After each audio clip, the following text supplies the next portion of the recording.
الحياة.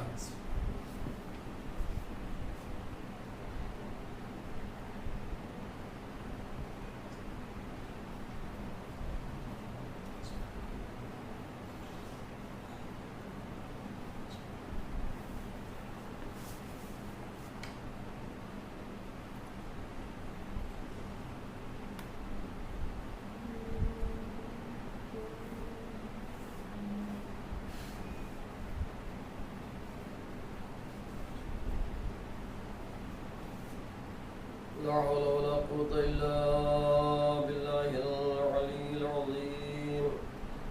أعوذ بالله من الشيطان اللعين الرجيم. بسم الله الرحمن الرحيم. الحمد لله رب العالمين، والصلاة والسلام والتحية والإكرام على أفضل الأنبياء والمرسلين سيدنا ونبينا وشفيع ذنوبنا مولانا بالقاسم محمد اللهم صل على محمد وعلى آله الطيبين الطاهرين المعصومين المظلومين، ولعنة الله على أعدائهم أجمعين من يومنا هذا إلى يوم الدين. أما بعد فقد قال الله سبحانه تبارك وتعالى في القرآن الكريم وهو أصدق الصادقين وقوله الحق. بسم الله الرحمن الرحيم. تبارك الذي بيده الملك وهو على كل شيء قدير، الذي خلق الموت والحياة ليبلوكم أيكم أحسن عملا وهو العزيز الغفور. صلوات بھیج محمد و آل محمد. اللهم ارشاد پروردگار ہو رہا ہے تبارک الذی بیدہ الملک، وہی خدا ہوا ہے جو پاک و پاکیزہ ہے، جس کے قبضہ قدرت میں تمام کائنات تمام عالمین ہیں. الذی خلق الموت والحیات، وہی خدا ہوا ہے جس نے موت بھی خلق کی ہے اور جس نے حیات بھی خلق کی ہے، اس لیے کہ تمہیں آزمائے کہ تم میں سے احسن عمل، اچھے عمل کون کرتا ہے. وَهُوَ الْعَزِيزُ الْغَفُورُ، اور وہ عزیز بھی ہے غفور بھی ہے. الحمدللہ ہماری آپ کی گفتگو مجلسوں کے بہانے سے چل رہی ہے. سلسلہ کلام ذہن عالی میں ہوگا. اس سے قبل کسی مجلس میں میں نے عرض کیا تھا کہ جس طرح سے آج اس کائنات میں لاکھوں کروڑوں بلکہ انگنت بے شمار نعمتیں خدا کی ہمارے لیے موجود ہیں، وہیں پر یہ موت بھی ہمارے آپ کے لیے بہت بڑی نعمت ہے. اور یہ وہ سواری ہے جو انسان کو اس دنیا سے اٹھا کر کے باقی رہنے والی دنیا یعنی آخرت میں پہنچا دیا کرتی ہے. موت کیا ہے؟ موت کے لیے علماء نے مثال دی ہے اور اس کا فلسفہ یہ سمجھایا ہے کہ جسم سے روح کے تعلق کے ختم ہو جانے کا نام موت ہے. یا آپ اس طرح سمجھیں کہ جیسے ایک مکان میں چراغ چل رہا ہو، لائٹ جل رہی ہو، تو ظاہر ہے کہ دروازے سے اور کھڑکیوں سے روشن در سے روشنی و نور چھن چھن کے نکلتا رہے گا. لیکن اگر اس چراغ کو بجھا دیا جائے، اس لائٹ کو بند کر دیا جائے تو اجالوں کا نکلنا بند ہو جائے گا. اسی طرح سے جب ہماری زندگی کا چراغ ہمارے جسم سے، ہمارے خانہ پیکر سے الگ کر دیا جاتا ہے تو گویا ہماری موت واقع ہو جاتی ہے، اور یہ جو ہمارے ہاتھ پاؤں کے ذریعے سے زندگی کے نور نکلتے ہیں ان کا نکلنا بند ہو جایا کرتا ہے. اب ظاہر کہ موت کے لیے یہ ہے کہ ہمارے رسول جب معراج کی منزلوں میں گئے تو جب وہ چلتے چلاتے کسی عرش پر، کسی آسمان پر ملک الموت کو دیکھا کہ وہ ایک سامنے تختی رکھے ہوئے بڑے غور سے اس میں دیکھ رہا ہے۔ جناب جبرائیل سے ہمارے رسول نے سوال کیا یہ کون ہے؟ کہا یہ اسرائیل فرشتہ، اسے ملک الموت کہتے ہیں۔ کہا یہ کیا دیکھ رہا ہے؟ کہا یہ اس کے سامنے جو تختی ہے اس پہ تمام انسانوں کے نام لکھے ہوئے ہیں، جب کسی کی موت آتی ہے تو اس کا نام مٹ جاتا ہے اور یہ چشم زدن میں اس کے پاس پہنچ جاتا ہے، روح قبض کر لیا کرتا ہے۔ اب ظاہر ہے کہ ایک وقت میں نہ جانے کتنے کتنے لوگوں کی روح قبض کرنی ہوتی ہے ملک الموت کو، تو اس کی مثال علماء نے یوں دی ہے کہ جیسے ہوا کا ایک جھونکا ہزاروں لاکھوں چراغ کو بجھا دیا کرتا ہے، اسی طرح سے ایک وقت میں ملک الموت ہزاروں اور لاکھوں کی روح قبض کر لیا کرتا ہے۔ یہ موت ہے جسے خدا نے خلق کیا، یہ زندگی اور حیات ہے جسے پروردگار نے وجود کا تخلیق کا لباس پہنایا۔ یہ موت ظاہر ہے کہ ہمارے آپ کے لیے خدا کی طرف سے ایک نعمت ہے، مگر چونکہ ہمارے پاس موت کی تیاری نہیں ہوتی، ہم نے موت کا ذائقہ نہیں چکھا، اس لیے ہم اس سے پریشان ہوتے ہیں۔ ہم نے حیات کا، زندگی کا مزہ چکھا، ہم اس دنیا میں رہتے ہیں اور اس سے ہمارا دل لگا ہوا ہے، لہذا ہم زندگی کے، حیات کے خواہش مند ہوتے ہیں اور موت سے ہم فرار اختیار کرتے ہیں، موت سے ہم بھاگنا چاہتے ہیں، مگر کوئی بھی انسان اس سے فرار نہیں کر سکتا۔ عزیزو، موت اور حیات یہ خدا کے قبضہ قدرت میں ہے، البتہ جنہیں پروردگار عالم نے اپنے صفات کا، اپنے کمالات کا مظہر بنا کر کے اس کائنات میں بھیجا، انہوں نے بھی خدا کے حکم سے جب چاہا ہے ٹھوکر مار دیا ہے تو مردہ اٹھ کے کھڑا ہو گیا ہے، ارادہ کر لیا ہے تو موت آ گئی ہے۔ ہمارے آپ کے مولا کے لیے بڑا مشہور و معروف واقعہ ہے کہ ایک کچھ منافقوں نے یہ منصوبہ بنایا، ایک مصنوعی جعلی مردہ علی کی خدمت میں لے چلا جائے اور علی سے نماز جنازہ پڑھانے کی گزارش کی جائے۔ جب علی نماز جنازہ پڑھا چکے ہیں تو وہ اٹھ کے بیٹھ جائے گا، ہم قہقہے لگائیں گے۔ دیکھیے، امامت پر ہنسنے کا انجام بڑا برا ہوتا ہے۔ یہ منصوبے کے تحت ایک مصنوعی مردہ، ایک جوان تھا، ایک ضعیفہ عورت تھی، اس کا ایک اکلوتا بیٹا تھا، اسے جا کر کے کہا کہ بھئی ہم تمہارے بیٹے کو مصنوعی مردہ بنائیں گے اور ہمارا ایسا ایسا منصوبہ، ہماری پلاننگ ہے۔ پہلے تو ضعیفہ نہیں تیار ہوئی، مگر جب اسے کچھ دولت کی لالچ دلائی تو وہ اس بات پر تیار ہو گئی، آمادہ ہو گئی۔ اس کے بیٹے کو وہ یوں ہی مصنوعی جعلی مردہ بنا کر کے لے کر کے مولا کے پاس آئے اور آنے کے بعد کہا یا علی آپ اس کی نماز جنازہ پڑھا دیجئے۔ مولا نے پوچھا کیا واقعی پڑھا دوں؟ کہا ہاں پڑھا دیجئے۔ پھر مولا نے پوچھا کیا پڑھا دوں؟ کہا ہاں پڑھا دیجئے۔ 3 بار مولا نے پوچھ کر کے انہیں موقع دیا کہ یہ اپنی ناشائستہ حرکت سے باز آ جائیں، مگر وہ اپنی حرکت سے باز نہیں آئے۔ مولا نے صرف دل میں ارادہ کیا، بعض تاریخ میں یہ ہے کہ نماز بھی پڑھا دی۔ ادھر مولا نے صرف دل میں ارادہ کیا۔ دیکھیے، اللہ کن فیکون کا مالک ہے، وہ کسی بھی شے کے لیے خالی ارادہ کرتا ہے، کن کہتا ہے، پس وہ شے ہو جایا کرتی ہے۔ اب ہمیں کیسے پتا چلے وہ کن فیکون کا مالک ہے، ہر شے پر قدرت رکھنے والا ہے؟ اس نے آل محمد کو اپنی صفات کا مظہر بنا کر کے اس کائنات میں بھیجا۔ جیسے ہی ان ظالم و منافقوں نے کہا یا علی آپ اس کی نماز جنازہ پڑھا دیجئے، مولا نے صرف دل میں ارادہ کیا، اسے واقعی موت آ گئی۔ اب یہ جو آیت ہے مولا علی پر ہنسنے کے لیے، یہ انتظار کر رہے کہ اٹھ کے بیٹھ جائے تو ہم قہقہے لگائیں، لیکن وہ زندہ ہو تب نہ اٹھ کر کے بیٹھے۔ ادھر امامت کا ارادہ ہوا، ادھر واقعی اسے موت آ گئی۔ اب دیکھیے، خدا کن فیکون کا مالک، آل محمد اس کی صفات کے مظہر، اللہ لفظ کن سے تمام عالمین کا خلق کرنے والا، مولا علی نے صرف ارادہ کیا، سورہ بقرہ نہیں پڑھا، دعائے قمائل کی تلاوت نہیں فرمائی، ارادہ کیا، موت آ گئی۔ اور موت بلا کر کے مولا علی نے بتایا اگر خدا کو پہچاننا ہے ہمیں دیکھتے جاؤ، خدا کو پہچانتے جاؤ۔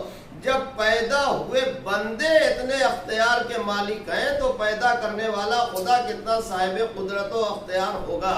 ادھر مولا نے ارادہ کیا، اسے واقعی موت آ گئی۔ اب یہ سارے منافقین انتظار کر رہے ہیں کہ مردہ اٹھ کے بیٹھے تو ہم قہقہے لگائیں، مگر وہ زندہ ہو تب نہ اٹھ کے بیٹھے۔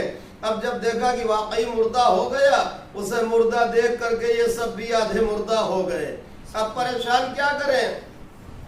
یہاں تک کہ اس کی ماں کو پتا چلا، وہ روتی پیٹتی ہوئی مولا کی خدمت میں آئی اور آنے کے بعد کہا مولا مجھے معاف کرنا، میں نے نہیں پہچانا تھا، مجھے دولت کی لالچ دلا کر کے انہوں نے یہ پلاننگ کی، یہ منصوبہ بنایا ہے، میں انکار کر رہی تھی مگر دولت کی لالچ میں آ کر کے میں نے اقرار کر لیا۔ یا علی آپ کی خدمت سے میں اپنے بیٹے کو زندہ لے کر کے جاؤں گی۔ میں نے کہا ضعیفہ اتنا بڑا دعویٰ کیوں؟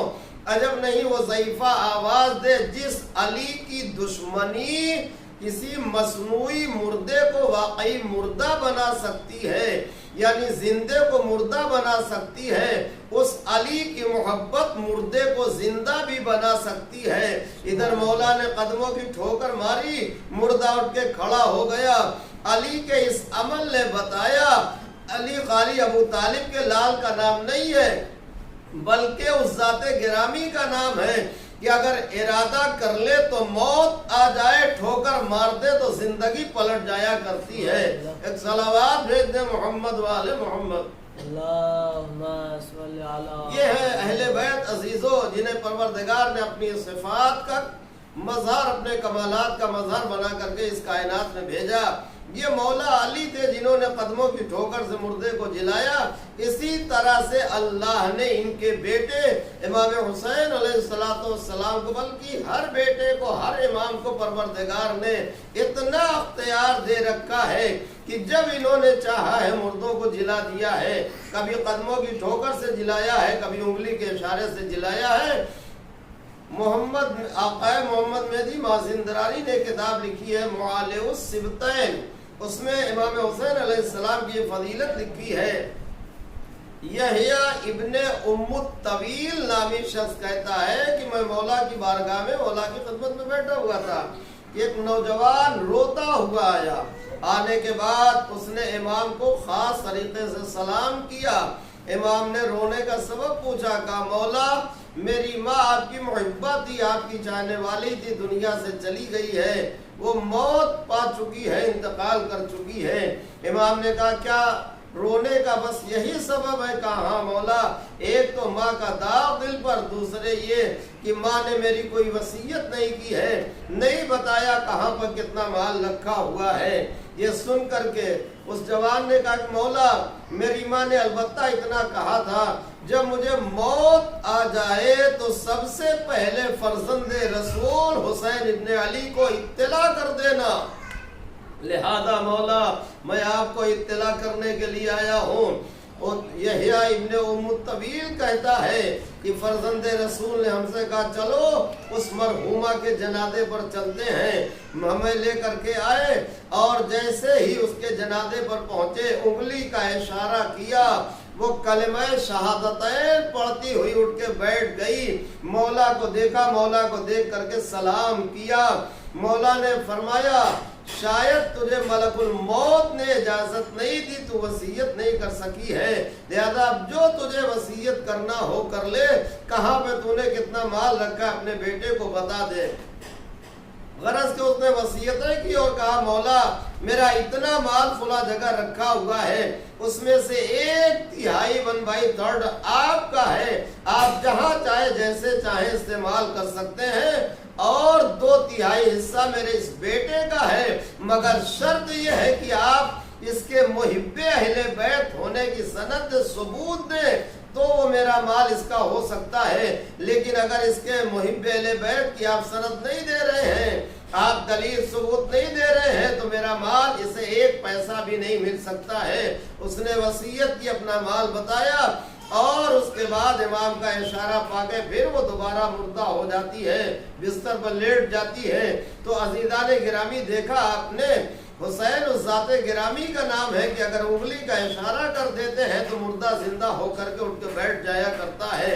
تو اللہ نے موت اور حیات اپنے قبضہ قدرت میں رکھی ہیں، اسی طرح سے آل محمد کو اختیار دے رکھا ہے، جب چاہتے ہیں مردوں کو زندہ کر سکتے ہیں۔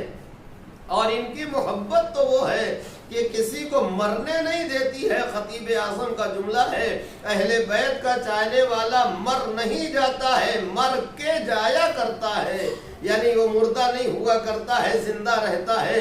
عزیزو یہی وجہ ہے آج ہمارے یہاں جب کسی کا انتقال ہوتا ہے 3 مرتبہ تلقین پڑھانے کا حکم ہے، مستحب قرار دیا گیا ہے۔ ایک تو وقت آخر، دوسرے جب مردے کو قبر میں لٹایا جائے تب تلقین پڑھی جائے، تیسرے جب لوگ وہاں سے دفن کر کے لوٹ جائیں تو اس کے عزیزوں میں سے، اقربا میں سے کسی کو چاہیے کہ دونوں ہاتھ قبر پر رکھ کر کے اپنے منہ کو قبر کے قریب کر کے تلقین پڑھے۔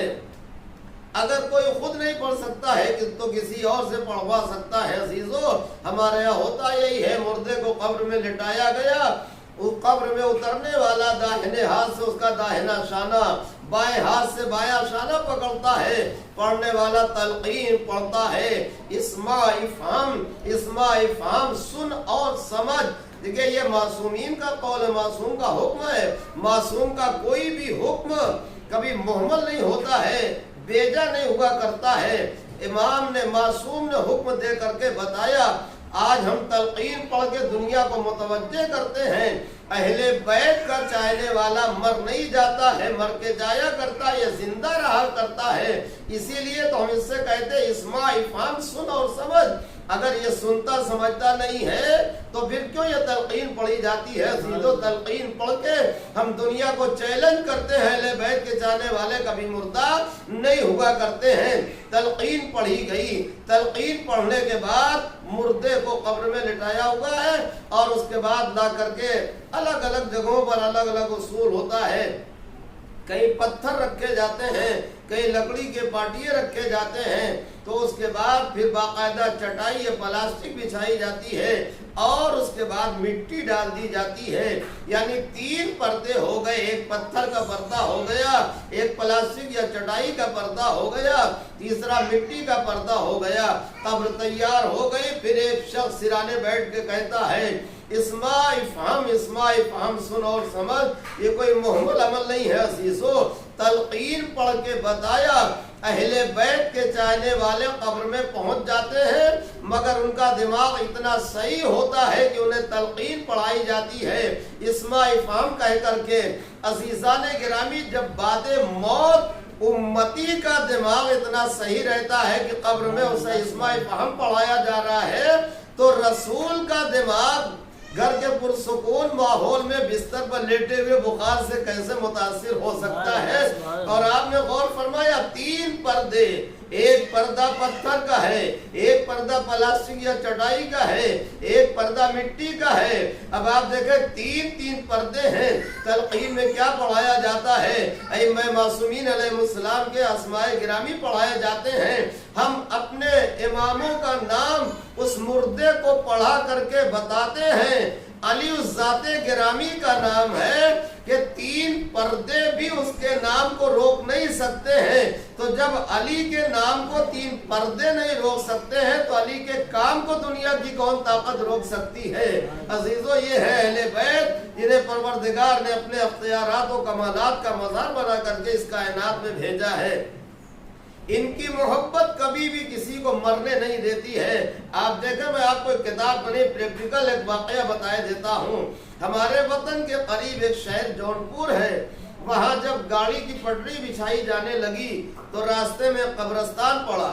اس قبرستان میں بہت سی قبریں بھی تھیں، تو ایک قبر جب کھودی گئی تو باقاعدہ ایک عورت کی میت بالکل تر و تازہ نکلی۔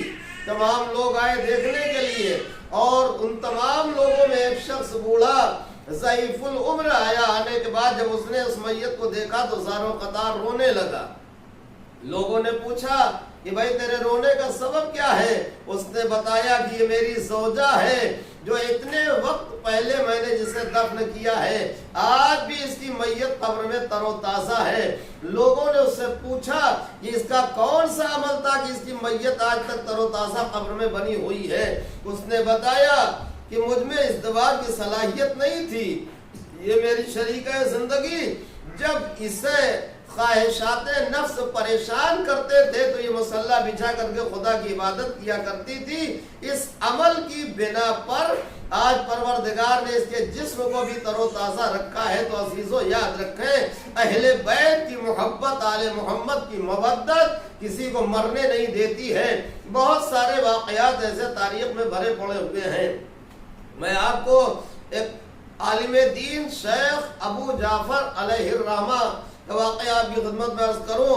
اسے شیخ عبد الحسین آقائے دستگیر شیرازی نے بھی معاد نامی کتاب میں لکھا ہے کہ ایک ظالم حاکم تھا اور اس نے 7ویں امام کی قبر مٹانے کے لیے کوشش کی تاکہ زائرین کا سلسلہ ختم ہو جائے۔ جس طرح سے متوکل نے امام حسین علیہ السلام کی قبر مٹانے کی کوشش کی تھی، اسی طرح سے اس ظالم نے 7ویں امام کی قبر مٹانے کی کوشش کی اور کہا یہ قبر مٹا دی جائے تاکہ زائرین کا آنا جانا بند ہو جائے۔ تو شیخ ابو جعفر طوسی، ان کا روضہ جو ہے وہ بغداد میں برج کے قریب، پل کے قریب واقع ہے، اور اس ظالم حاکم کا جو وزیر تھا وہ باطناً شیعہ تھا۔ اس نے سوچا کہ میں اپنے امام کی قبر کس طرح سے بچاؤں، اگر ذرا سا بھی انہیں شک و شبہ ہو جائے گا کہ میں شیعہ ہوں تو میری گردن مار دی جائے گی۔ بہت اسے فکر لاحق ہوئی، بہت فکر میں مبتلا ہوا، سوچنے لگا یہاں تک کہ یہ ظالم حاکم لوگوں کو لے کر کے جاتا ہے امام موسیٰ کاظم علیہ السلام کی قبر کھدوانے کے لیے۔ شیعہ وزیر بہت پریشان، یہاں تک کہ جب بغداد کے پل کے قریب پہنچتے ہیں لوگ تو ایک مرتبہ اس نے وزیر نے کہا، سرکار میرا ایک مشورہ ہے، یہاں پر شیعوں کے ایک عالم کی قبر ہے، شیعہ لوگ کہتے ہیں ہمارے عالم مرنے کے بعد بھی زندہ رہتے ہیں، ان کا بدن، ان کا جسم، ان کا جنازہ نہ خراب ہوتا ہے نہ خراب ہوگا، تو ایسا کیا جائے پہلے اسی قبر کو کھول کر کے دیکھ لیا جائے، اگر اس عالم کا جسم تر و تازہ ہو تو امام موسیٰ کاظم کی قبر کھولنا مصلحت کے خلاف ہے۔ بادشاہ کی سمجھ میں یہ بات آ گئی، چنانچہ شیخ ابو جعفر طوسی علیہ الرحمہ کی قبر کھودی گئی، اور جیسے ہی قبر کھولی گئی کیا دیکھا، بالکل جسم تر و تازہ ہے، اور اس سے زیادہ حیرت کی بات یہ ہے کہ ان کے پہلو میں ایک شیرخوار بچہ لیٹا ہوا ہے، پتہ نہ چل سکا یہ بچہ انہی کا یا کسی اور کا ہے۔ آپ دیکھیں کہ ایک چاہنے والے، ایک عالم دین کی مرنے کے بعد جب میت اس طرح تر و تازہ رہتی ہے تو کون ان کے فلسفے کو سمجھ سکتا ہے؟ یہ اہل بیت کی محبت ہے جو جسم بھی خراب نہیں ہونے دیتی ہے۔ اس کا احساس ہمیں اور آپ کو ہو یا نہ ہو، مگر دشمنوں کو ہے، ظالموں کو ہے۔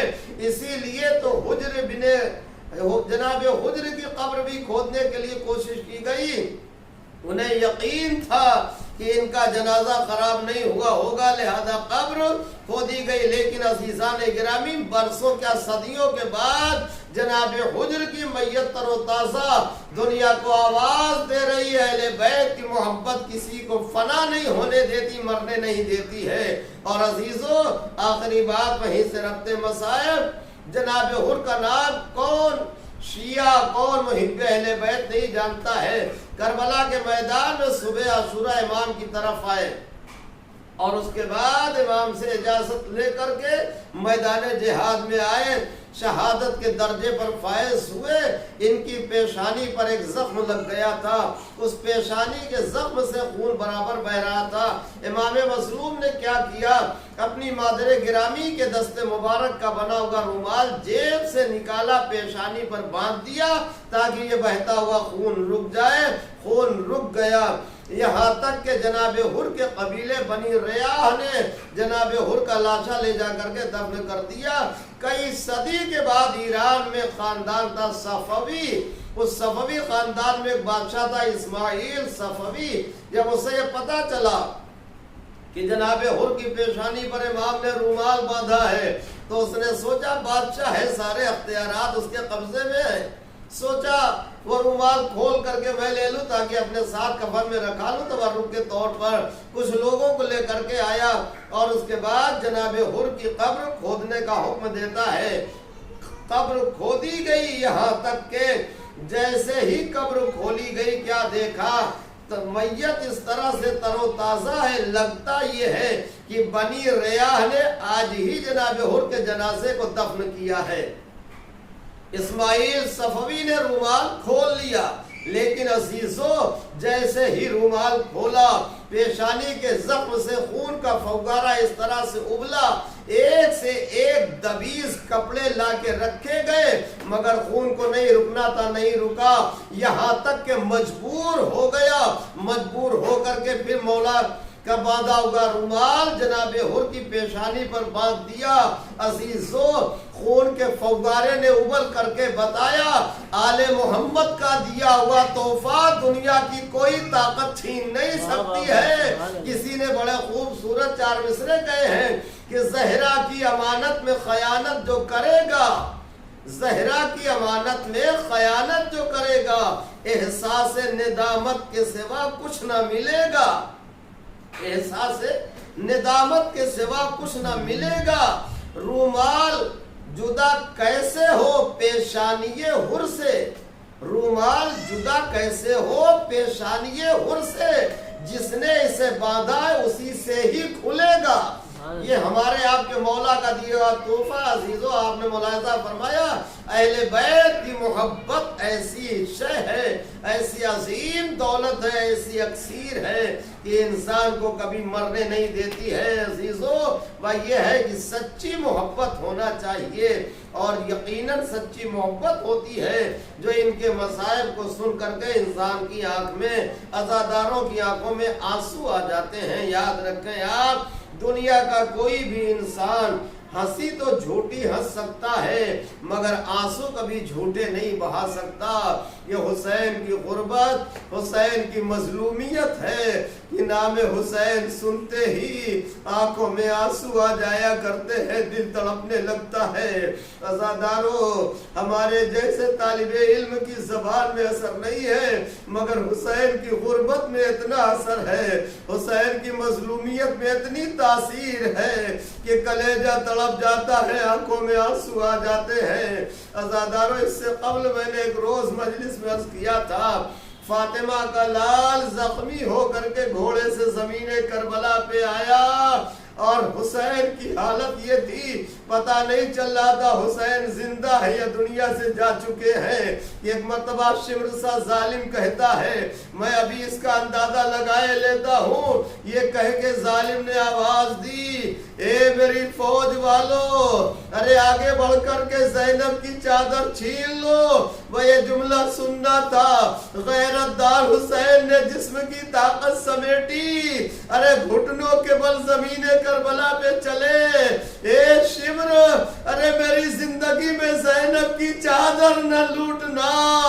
جب ظالم نے دیکھا حسین زندہ ہے وہ ایک مرتبہ سینے پہ سوار ہوا اور اس کے بعد پوری طاقت سے 12 مرتبہ خنجر چلایا مگر خنجر نہ چلا تو فاطمہ کے لال نے کہا، اے شمر ارے یہ تیرا خنجر میرے گلے پر اس لیے نہیں چلے گا، یہ گلا میرے نانا نے بار بار چوما ہے۔ بس عزادارو ظالم سینے سے نیچے اترا، جس میں حسین کو منقلب کر دیا، پسے گردن ضربے لگانے لگا۔ ادھر ظالم نے پہلی ضرب لگائی، حسین نے آواز دی بسم اللہ، ظالم نے دوسری ضرب لگائی، حسین نے کہا الحمدللہ، ظالم نے تیسری ضرب لگائی، حسین نے کہا اے میرے اللہ میرے نانا کی امت کو بخش دینا، ظالم نے چوتھی ضرب لگائی، حسین نے کہا شکرن للہ، ظالم نے 5ویں ضرب لگائی، حسین نے کہا انا للہ۔ 5 ضربیں ہوئی عزادارو، جیسے ظالم نے 6ٹھی ضرب لگائی، حسین نے کٹتی گردن سے آواز دی، اے میرے شیرو ارے آؤ ذرا میری غربت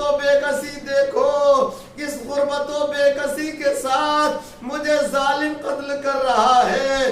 7ویں ضرب پر حسین نے آواز دی، اے میرے بھیا حسن، ارے ذرا آ جاؤ، ہو سکے تو کٹتی ہوئی گردن پر پانی کے چند قطرے ٹپکا دو۔ عزاداروں 7ویں ضرب پر بھائی کو بلایا پکارا۔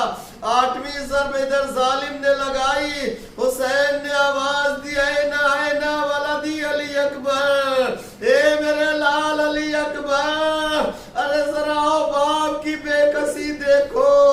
8ویں ضرب پر بیٹے کو پکارا۔ ادھر ظالم نے 9ویں ضرب لگائی۔ حسین نے آواز دی، بابا حلال مشکلات، ارے آپ کے بیٹے پر دیکھیے کس مشکل کا وقت پڑا ہے۔ 9ویں ضرب پر بابا کو پکارا۔ ادھر ظالم نے 10ویں ضرب لگائی۔ حسین نے کٹتی ہوئی گردن سے آواز دی، اے اماں زہرا، ارے جسے چکیاں چلا چلا کے پالا تھا وہ رولا رولا کے ذبح کیا جا رہا ہے۔ عزاداروں 10ویں ضرب پر حسین نے ماں کو پکارا۔ ادھر ظالم نے ارے جیسے ہی 11ویں ضرب لگائی، حسین نے آواز دی، نانا، ارے جسے زبان چسا چسا کے پالا تھا وہ تڑپا تڑپا کے ذبح کیا جا رہا ہے۔ عزاداروں ارے 10ویں ضرب پر ماں کو پکارا، 11ویں ضرب پر نانا کو پکارا۔ نہیں جانے عباس کی ذات پر حسین کو کتنا اعتبار بھروسہ تھا۔ ادھر ظالم نے 12ویں ضرب لگائی۔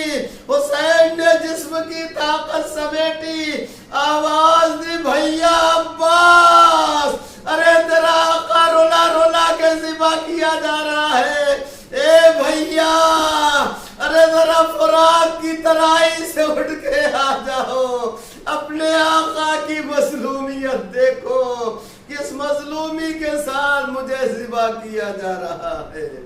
وَسَيَعْلَمُ الَّذِينَ ظَلَمُوا أَيَّ مُنقَلَبٍ يَنقَلِبُونَ اِنَّا لِلَّهِ وَإِنَّا إِلَيْهِ رَاجِعُونَ رِضًا بِقَضَائِهِ وَتَسْلِيمًا لِأَمْرِهِ۔ یا اللہ، یا رحمان، یا رحیم، یا کریم، یا ذا الجلال والاکرام، تیری ذات پاک کا واسطہ محمد والے محمد علیہ السلام کا صدقہ، تیرے حبیب کے اجڑے ہوئے چمن کا صدقہ، جنت المعلا جنت البقیع کی اجڑی ہوئی قبروں کا صدقہ، کربلا کی اجڑی ہوئی ماں کا صدقہ، خاک و خون میں ڈوبی ہوئی اولادوں کا صدقہ، فرزند صحرا امام زمانہ کے ظہور میں تعجیل فرما، ہم سب کو ایمان کے اعوان و انصار اور محبوں میں قرار دے۔ یا اللہ، محمد والے محمد علیہ السلام کا صدقہ، تمام علماء دین، شیعیان حیدر کرار، محبان اہل بیت، جہاں کہیں بھی آباد ہو، مومنین و مومنات، مسلمین و مسلمات، ان کی جان، مال، عزت و آبرو، ناموس، دین و ایمان کی حفاظت فرما۔ یا اللہ، جو بے روزگار انہیں روزی سے لگا دے، جو روزی سے لگے انہیں وسعت، خیر و برکت عطا فرما۔ مولا حسین کا صدقہ ہم سب کی پریشانیوں کو دور کر دے۔ مولا مشکل کشائے دو عالم کا صدقہ ہم سب کی مشکلات کو آسان فرما۔ بی بی زہرا سلام اللہ علیہا کی عزتوں، عظمتوں، مصیبتوں کا صدقہ، یا اللہ ہم سب کی مصیبتوں کو دور کر دے۔ اے رحیم، اے کریم، اپنے فضل و کرم سے، اپنی رحمت و قدرت سے محمد والے محمد علیہ السلام کے صدقے میں، شہداء کربلا، اسیران کربلا کے صدقے میں ان پھیلی ہوئی وباؤں، بیماریوں کا جلد سے جلد خاتمہ کر دے۔ یا اللہ، ان بند مسجدوں، ادا خانوں کو جلد سے جلد کھلوا دے۔ ہم خطاکاروں، گنہگاروں کو، مستضعفین کو آزادانہ طور پر نیک نیتی خلوص کے ساتھ عزاداری کی اعمال و عبادات کی توفیق مرحمت فرما دے۔ یا اللہ، جلد سے جلد حالات سازگار خوشگوار فرما۔ تمام ظالم و دہشت گردوں کو نیست و نابود فرما۔ انہیں جلد سے جلد ان کے کیفر کردار تک پہنچا، ان کی تمام سازشوں کو ناکام کر دے۔ پروردگار، مولا حسین کا صدقہ، مولا حسین کے اصحاب باوفا کا صدقہ، ہم سب کو سیرت و کردار، قول و عمل سے ایک سچا محب اہل بیت بننے کی توفیق مرحمت فرما۔ دنیا سے صحیح ایمان کے ساتھ محمد والے محمد علیہ السلام کی محبت پر امام زمانہ کی معرفت کے ساتھ اہل بیت کا سوگوار ادادار بنا کے اٹھانا۔ جو مومنین و مومنات دنیا سے گزر چکے ہیں جہاں کہیں بھی دفن ہو ان کی قبروں پر ان کی روحوں پر اپنی رحمتوں کا نزول فرما۔ خاص طور سے جس مرحوم کے لیے مولا کی مجلس کی گئی پروردگار ان کے درجات کو بلند فرما، ان کے تمام گناہان صغیرہ کبیرہ کو معاف فرما، انہیں جوار رحمت جوار میں معصومین علیہ السلام میں جگہ مرحمت فرما، تمام مقامات مقدسہ کی حفاظت فرما، شام میں بیویوں کے روضوں کی حفاظت فرما، ان روضوں کو جلد سے جلد دوبارہ آباد کرا دے۔ یا اللہ جنت المعلا جنت البقیع کی اجڑی ہوئی قبروں پر جلد سے جلد دوبارہ روضوں کی تعمیر کے اسباب فراہم کر دے۔ فرزند زہرا منتقم خون حسین امام زمانہ کے ظہور میں تعجیل فرما، ہم سب کو ایمان کے عوان و انصار اور محبوں میں قرار دے۔ ربنا تقبل منا انک انت السمیع العلیم یا ارحم الراحمین۔